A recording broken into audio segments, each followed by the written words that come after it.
will be enhanced significantly. The gains registered have not been made without a proactive and genuine public relations strategy that involves the people directly in seeking common solutions to their concerns.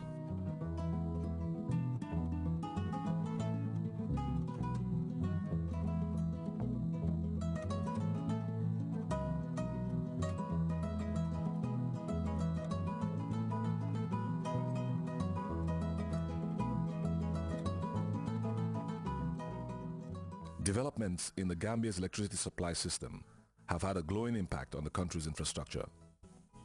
More than 29 kilometers of highways and major streets in the Greater Banjul area alone have been electrified, providing an impressive symmetry of lights from the capital Banjul to the Kanifing municipality suburb, extending to various parts of the tourism development area. The lights have given the streets a structural and visual boost, maximizing security and access at night, especially for visitors.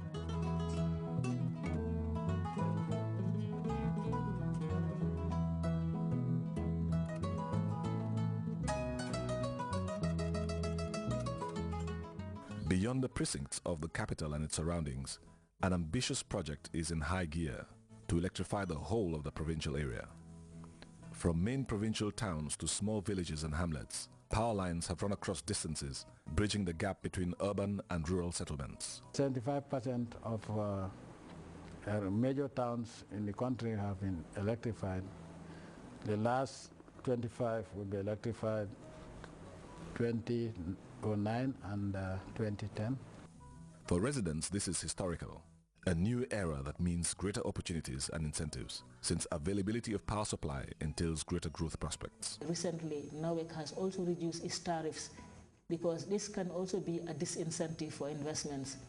We're trying to attract investments. GIPSA has these free zones at the airport, but if we don't put a cap on the price of electricity in particular and other energy products, it will be very difficult to attract investment and also to maintain that investment in this country. The provision of affordable electricity continues to improve the livelihood of the Gambia's rural dwellers. There would be a follow-up, again, rural electrification project, which would take care of the big villages of 200 people and above. Because the first one was pegged at, I think, 1,000 people, and now we're going back to say from 200 upwards, we will be able to give you electricity, thermal electricity. The rest, we are working on renewable energy, affordable energy, and that is where we're working on solar energy.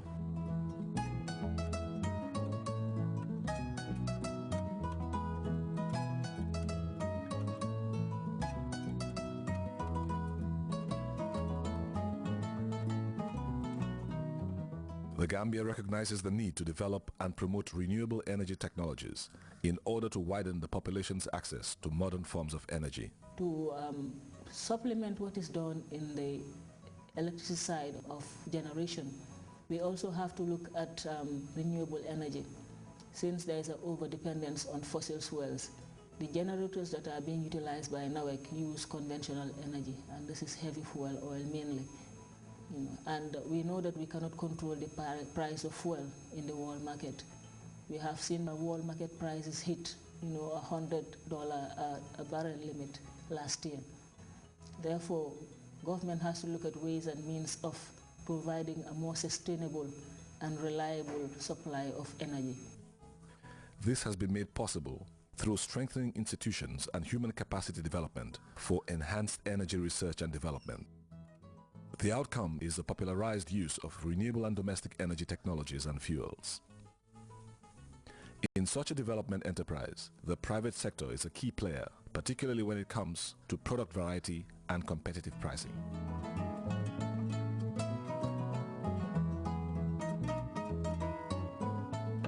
Solar generated power, for example, is preferred by experts due to its environmental friendliness. Through the promotion of adaptive research and development, the government strives to encourage the production and assembling of renewable energy devices in the country. As an incentive, there are tax-free concessions on renewable technologies and proven energy-efficient devices. In the Gambia, There is an existing regulatory process for the use of renewable energy sources such as solar, wind, and biomass, a situation not affecting the enabling environment created for the provision of renewable energy devices and equipment. We have carried out feasibility studies on wind energy, which we think can be implemented or installed in the coastal area, the greater Banjul area. So eventually we will be able to make it available to at least 98% of the population.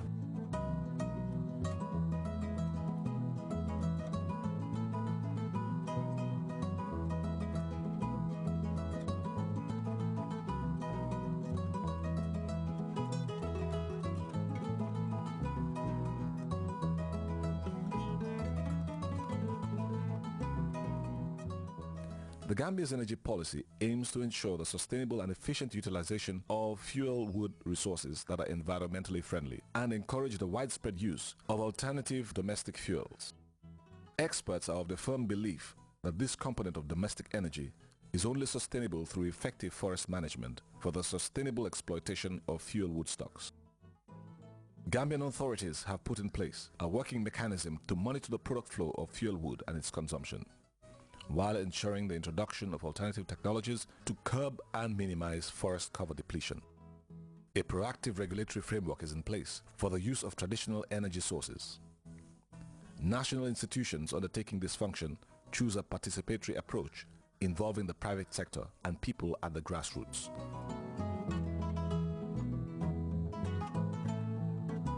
In the Gambia, the use of liquefied petroleum gas is popularized with public and private sector participation in its procurement, supply, bulk storage, and distribution of the product. The strategic objective of the government has succeeded in maintaining a reduced unit cost for gas and reducing the dependency on fuel wood, especially in the urban areas. The availability of incentives has attracted interests in the development of bulk storage and terminal facilities for liquefied petroleum gas. Public health, safety, and the environment in the use of gas remain a top agenda for the authorities, who have formulated standards for handling, transportation, storage, distribution, and retailing of gas.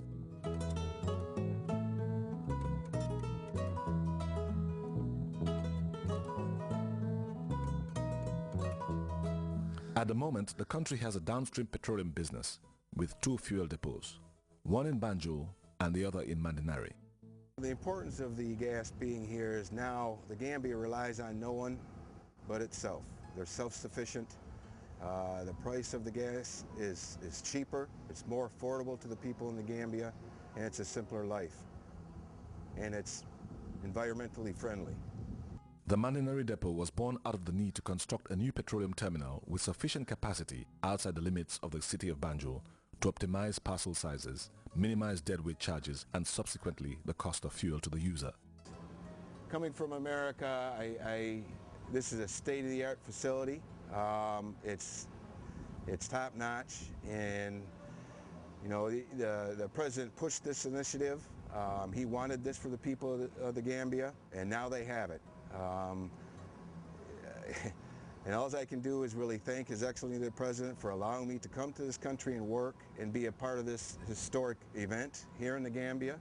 There are 48 retail stations operated by various companies. Products are transported by oil tankers, short pipelines, and trucks. The Gambia National Petroleum Company, or GNPC, was incorporated in 2003 to handle petroleum exploration and production business. Now GNPC is expanding the business arm to downstream. The first GNPC service station is under construction now. With the operation of this national service station, the people of the Gambia will rest assured that the government is determined to maintain the stability and competitiveness of vehicle-related services.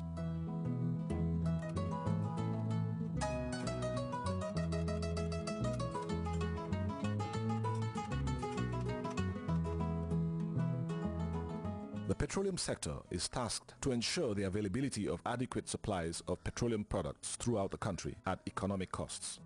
Operators have the duty to adopt the common carrier concept for the transportation, storage, and distribution of petroleum to reduce prices.